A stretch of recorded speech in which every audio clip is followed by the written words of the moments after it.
처음부터 여러분에게 묻고 싶습니다. 예수 그리스도는 여러분에게 누구입니까? 생각하면 생각할수록 의인이 신장한 질문이 아닐 수 없습니다. 성령께서는 오늘 우리로 하여금 이 질문에 대답하도록 요구하고 계십니다. 결론부터 말씀드리는 베드로전서 3장 15절에서 이렇게 말씀합니다.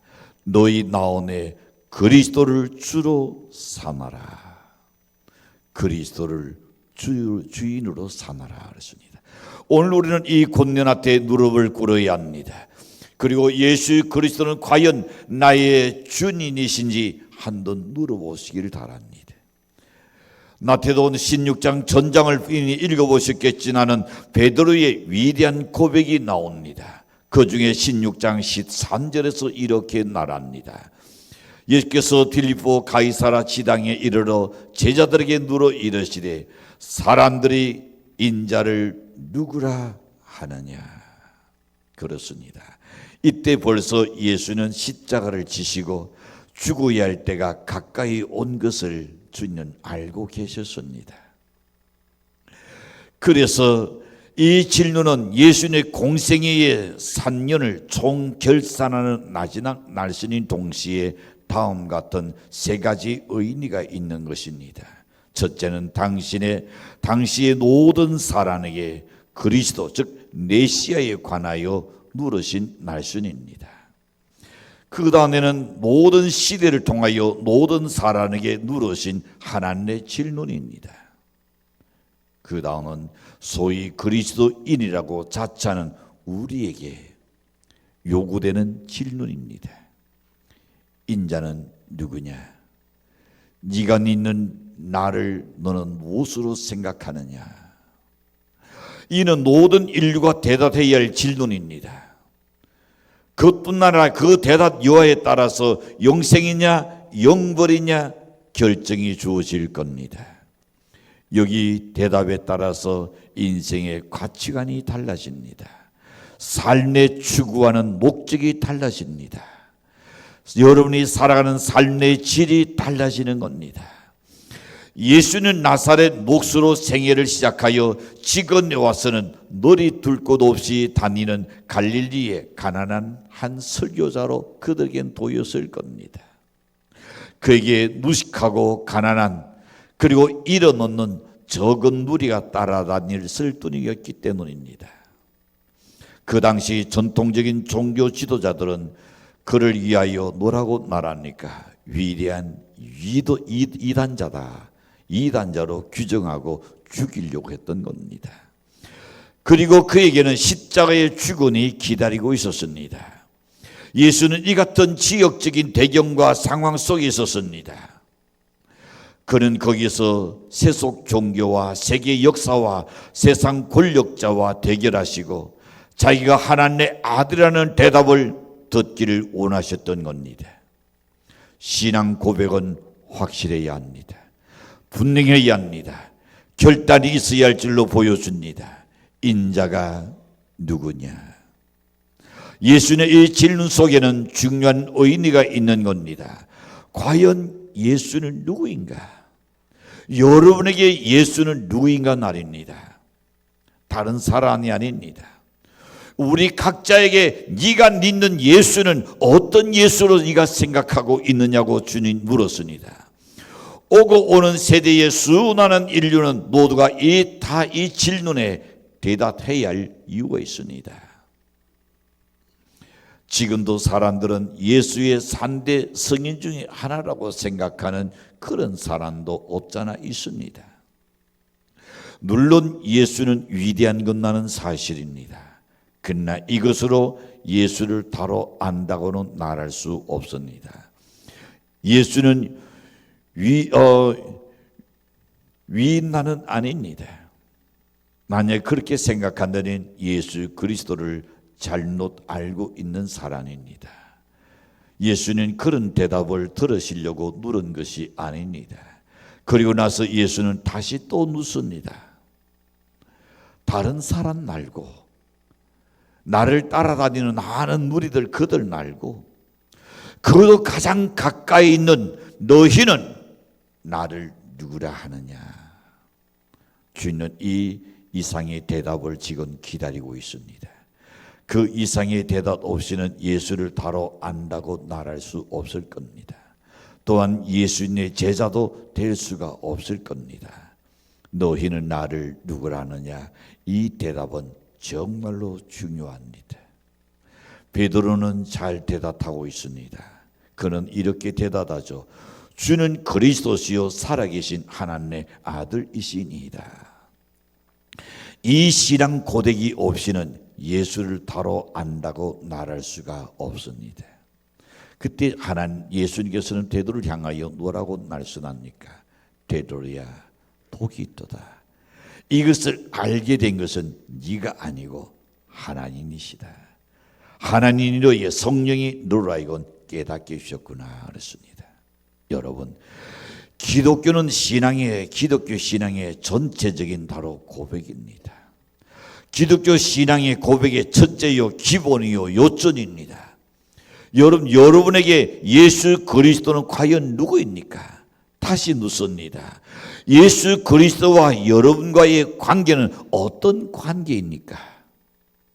오늘은 모두 가슴에 손을 얹고 나와 예수 그리스도의 관계를 생각해 볼 필요성이 있습니다. 아, 예수요? 우리 아내가 믿는 그 예수죠. 그 정도입니까? 내 사랑하는 자녀가 믿는 그 정도입니까? 여러분, 나는 오늘 말씀을 통하여 예수 그리스도 그는 나와의 어떤 관계냐, 그것을 분명하게 여러분의 가슴 속에 안고 가기를 바랍니다. 첫 번째 생각해 봅니다. 우리는 먼저 그분을 어떻게 영접했느냐, 어떤 분으로 영접하느냐 하는 그 태도를 생각할 수 있습니다. 우리는 예수를 영접하는 데 있어서 둘 중에 하나일 겁니다. 그는 주인으로 모시느냐, 아니면 예수를 손님 정도로 영접하는 거냐. 이 문제는 대단히 중요합니다. 만일 예수님께서 나와의 관계에 있어서 손님이라면 주인은 두말할 것 없이 자기 자신이 주인입니다. 내가 주인이라면 예수는 손님입니다. 여러분에게 손님이요. 그는 잠시 노놀다가 가실 분입니다. 그분은 손님 이상 나의 영향을 그야말로 받아야 할 겁니다. 예수가 손님이라면 내 지시를 받아야 한다는 말입니다. 그런즉 우리는 예수님께 대하여 손님 정도의 예의는 갖추는 될 겁니다. 나 그런 돈이 있을 겁니다. 아내가 하도 원하기 때문에, 자녀가 하도 원하기 때문에, 남편이 하도 원하기 때문에 그저 한돈 갚아주는 것, 그 정도의 생각이라면 그는 아직도 예수를 알지 못하는 사람입니다. 오늘날 신앙 고백을 하는 많은 사람들의 경우에 있어서 예수를 손인 정도로 영접하는 경우가 허다하게 있다는 겁니다. 아니면 친히 생활 대상으로 교회에 나옵니다. 아니면 시간 여하에 따라서 또한 나오는 사람도 있습니다. 종교 활동 정도로 생각하는 사람도 없잖아 있을 겁니다. 그런 거로 생활에 그 사람에게는 변화가 없습니다. 교회를 아무리 오래 다녀도 전혀 변화가 일어나지 않는 겁니다. 왜? 첫 단추부터 이미 잘못됐기 때문입니다. 만약에 처음 달을 딛는 순간에 예수 그는 과연 누구인가? 내가 왜 교회를 나와야 하며 내가 왜 예수를 믿어야 하는가? 알고 샜더라면 모든 사람이 제대로 된 예수를 발견했을 겁니다. 여러분, 예수를 주인으로 영접하는 자는 변화가 일어납니다. 가치관이 달라지게 되어 있습니다. 삶이 분명히 달라집니다. 집은 그 주인이 누구냐에 따라서 아마 달라질 겁니다. 문태가 바뀔 겁니다. 가구가 바뀔 겁니다. 방의 용도가 달라질 겁니다. 사람도 마찬가지입니다. 그 사람을 누가 지배하느냐에 따라서 그의 삶이 달라집니다. 변화가 옵니다. 거지가 그 사람을 잡으면 평생 살아도 거지 근성으로 살아갑니다. 네 번 나다 없다는 소리와 네 번 나다 다오다오 하면서 살아갈 겁니다. 왜? 이니 그의 정신 속에 거지 근성이 들어있기 때문입니다. 깡패가 그를 잡으면 사람이 난독한 행동을 계속하게 될 겁니다. 만일 사람이 예수에게 붙잡힌다면 그는 예수의 사람이 될 줄로 확신합니다. 닫고 나란다는 예수님께서 그의 주인이 되는 겁니다. 예수님께서 주인이 되면 예수의 사람으로 변화를 받게 되어 있습니다. 삭개오가 예수를 영접하여 새 사람이 되었습니다. 바울이 예수를 영접하여 예수의 사람으로 변화받아서 평생 예수님을 주인으로 모시고 살면서 그의 뜻을 쫓았습니다.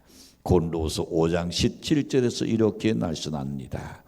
그런즉 누구든지 그리스도 안에 있으니 새로운 피조물이라. 이전 것은 지나갔으니 보라 새 것이 되었도다.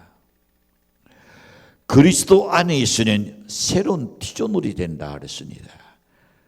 사람의 겉모습은 똑같은데 달라진 건 뭘까요? 그의 모든 나오니 내면 세계가 달라지는 겁니다. 내면 세계가 달라져야 모든 세상을 바라보는 것, 이것 또한 달라질 수 있다고 확신합니다. 오늘 우리에게 예수 그리스도는 여러분에게 누구입니까? 예수께서 나의 주인이라면 우리는 예수의 사랑으로 변화를 받아야 옳은 줄로 믿습니다. 두 번째 생각해 봅니다. 우리는 예수와의 관계를 생각해야 합니다. 그는 예수는 과연 성인으로 생각하는 분이 있다 그랬습니다. 다른 이는 위대한 선생으로 대하는 사람도 없잖아 있습니다. 어떤 이는 위인이냐 혹은 모분으로 생각하는 분도 없잖아 있습니다. 그리하여 그의 도덕을 배우기 위하는 그런 사람들도 오게 됩니다. 혹은 그의 고뇌한 인격을 험노하고 간격하는 사람도 없잖아 있습니다. 많은 사람들이 예수님에 대한 관계를 이 정도로 생각하는 자도 없잖아 있다는 겁니다. 그러나 예수는 그뿐만이 아닙니다. 그 이상입니다. 진실로 예수 그리스도는 모든 인간의 구세주입니다. 아멘. 그가 이 세상에 탄생했을 때의 천사는 이렇게 외쳤습니다. 누가복음 2장 11절에 보시는 오늘 다윗의 동네에 너희를 위하여 구주가 나셨으니 곧 그리스도 주시니라. 나를 구원해 줄 주인이 나타났다 그랬습니다. 인류를 구원할 주인이 나타났다 그랬습니다. 그렇습니다. 나태동 1장 21절에서는 이렇게 말씀합니다. 아들을 낳으리니 이름을 예수라라. 그 예수의 뜻이 뭐냐? 그는 자기 백성을 그들의 죄에서 구원할 자이시니라. 예수라는 단어가 그 뜻이 자기 백성을 그들의 죄에서 구원할 자이다 그랬습니다.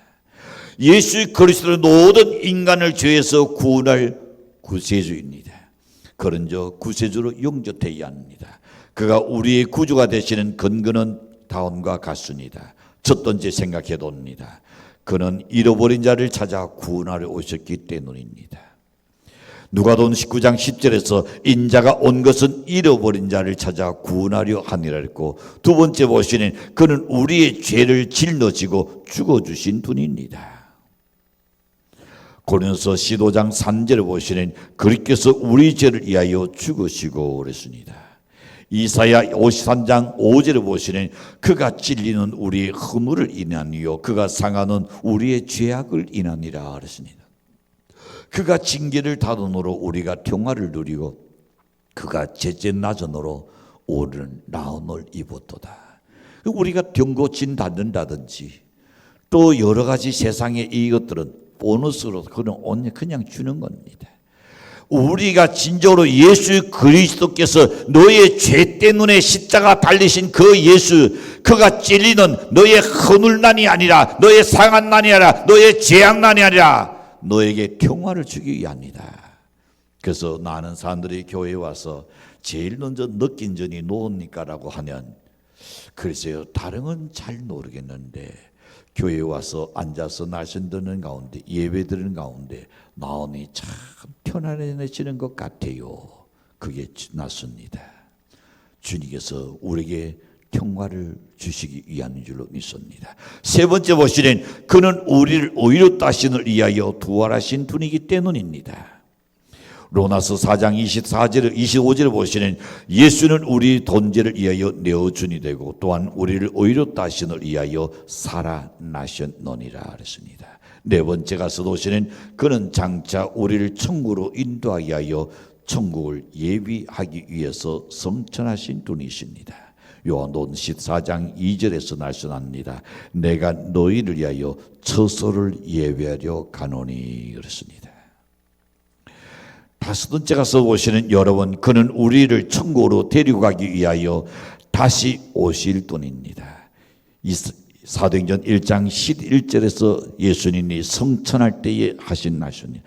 이 갈릴리 사람들아 어찌하여서 하늘을 쳐다보느냐, 너희 가운데 하늘로 올려오신 이 예수는 하늘로 가신을 돈 그대로 오시리라.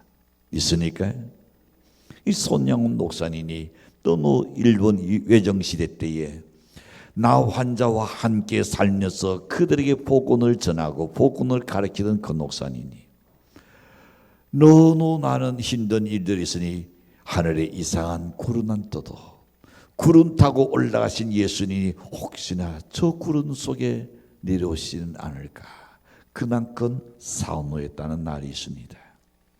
이전에 있어서 여러분 우리는 생각해 봅니다.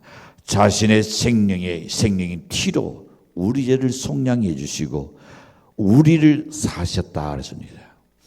그런 구주 예수 그리스도의 은혜로 구원받은 자는 다 예수 그리스도의 소유인 줄로 믿습니다.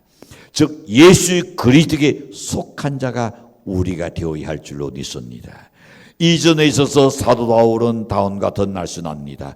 고린도서 3장 23절을 보시는, 너희는 그리스도의 것이다. 그리스도의 것이 되는 게 행복한 겁니다. 다른 사람의 것이 아니라. 아마 부부도 마찬가지일 겁니다.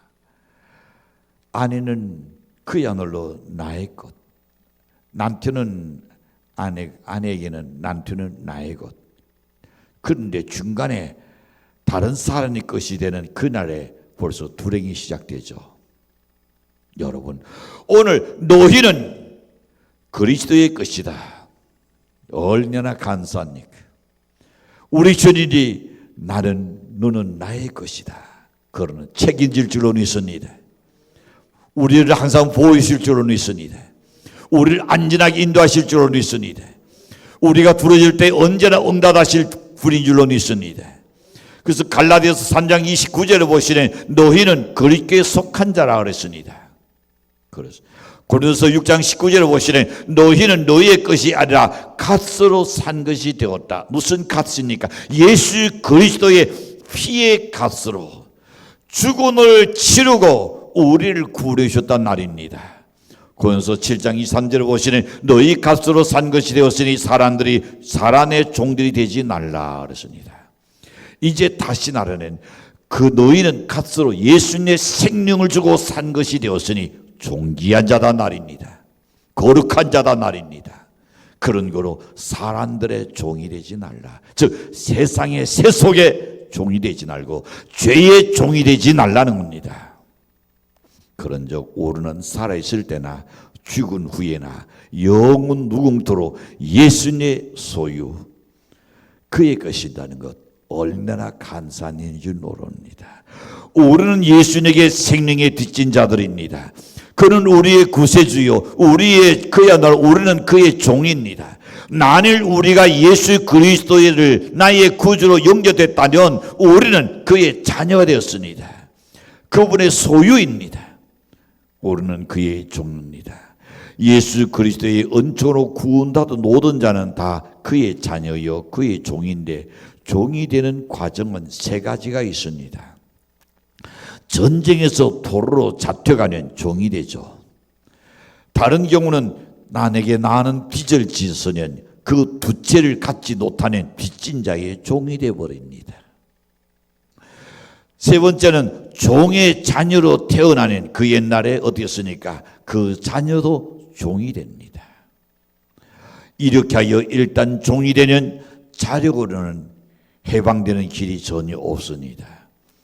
해방되는 것은 주인이 해방을 시켜주든지 아니면 다른 사람이 만약에 돈을 주고 사서 그를 해당시켜 자유인이 되게 해주든지 둘 중에 하나입니다.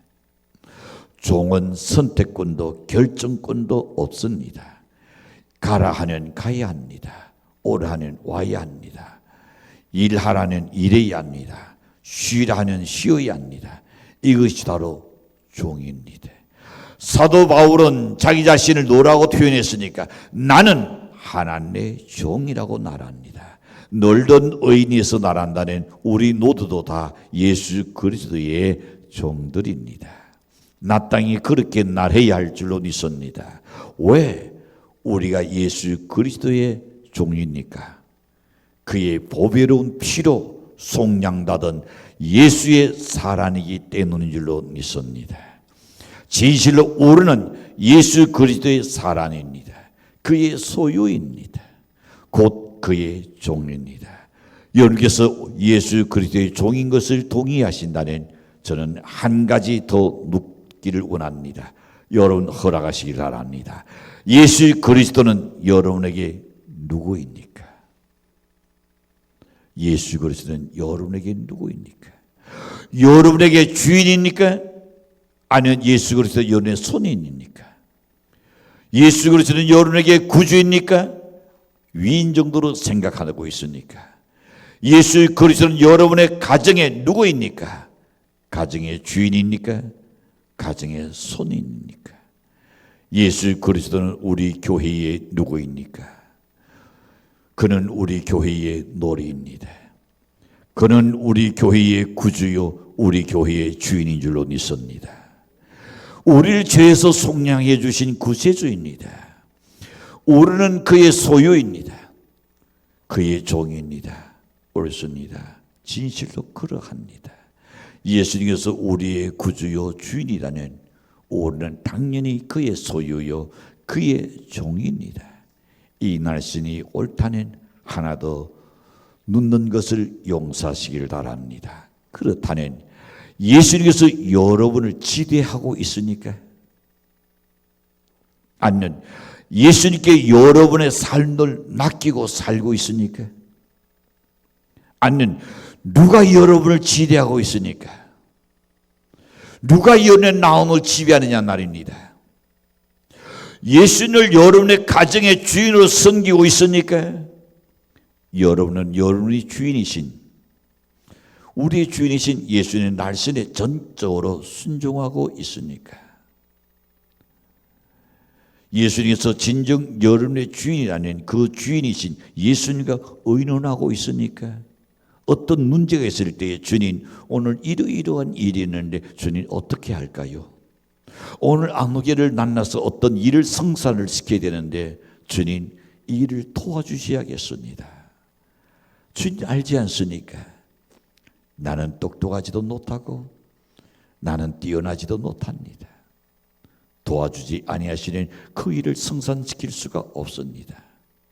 낚이고 의존하시니까 그렇다면 여러분은 반드시 그리스도가 연의 주인인 걸로 생각합니다. 그렇지 않고 여러분이 내 계획대로 내 지식대로 내 경험대로 내 모든 철학대로 그냥 살아간다는 여러분이 주인이요 예수는 여러분에게 한낱 손인에 불과할 겁니다. 노른지기 종은 주인한테서 산과 조신해야 합니다. 그렇게 하고 있으니까 오늘날 교회가 이처럼 혼란스러운 것은 왜 그렇습니까? 교회가 얼만큼 크냐가 문제가 아닙니다. 얼마나 많이 놓이느냐가 더욱더 문제가 아닙니다. 가장 중요한 것은 뭡니까? 주인을 몰아내버리는 건방진 종들이 많기 때문입니다. 교회가 이처럼 비난의 대상이 되는 것은 뭡니까? 성도들이 종인 자세가 아니고 자기가 주인의 행세를 하기 때문에 사람들에게 비난의 요소가 될 겁니다. 오르는 우리 자신마저도 우리 난대로 할 수 없다는 것을 알아야 합니다. 주인이신 주님 뜻대로 행해야 옳은 줄로 믿습니다. 오르는 노른지기 예수 그리스도의 종들처럼 그의 뜻대로 살기를 여러분 원합니다. 종은 주인한테서 산과 조신하고 그리고 경성해야 합니다. 예수님께서 우리의 주인이고 우리는 그의 소유라면 오르는 산과 항상 조신해야 합니다. 예수님께서 우리 교회의 주인이라면 교회 사는 모든 일에 고성을 놓치어서는 안 될 줄로 믿습니다. 자기의 뜻을 관찰시키려 해서도 안 될 겁니다. 우리가 하고자 하는 이 일을 주님께서 기도하실 일인가? 많은 사람도 함께 기도하는 이고 유익한 일인가? 그렇다면 우리는 헌신할 가치가 있고 우리는 희생할 가치가 있는 일이다. 그리고 그의 나원에 하나가 되어야지 않겠습니까? 예수님께서 우리의 교회의 반드시 주인이십니다. 여러분의 진짜 주인은 누구입니까? 한번 깊이 생각해 보십시오. 나의 주인은 과연 누구인가? 오늘 이 아침에 자신에게 고요히 한번 물어보십시오. 나는 지금까지 나의 주인을 어디로, 예수는 나의 주인으로 생각했느냐, 날선에 나의 주인으로 생각했느냐, 아니면 언제나 내가 주인이었는가?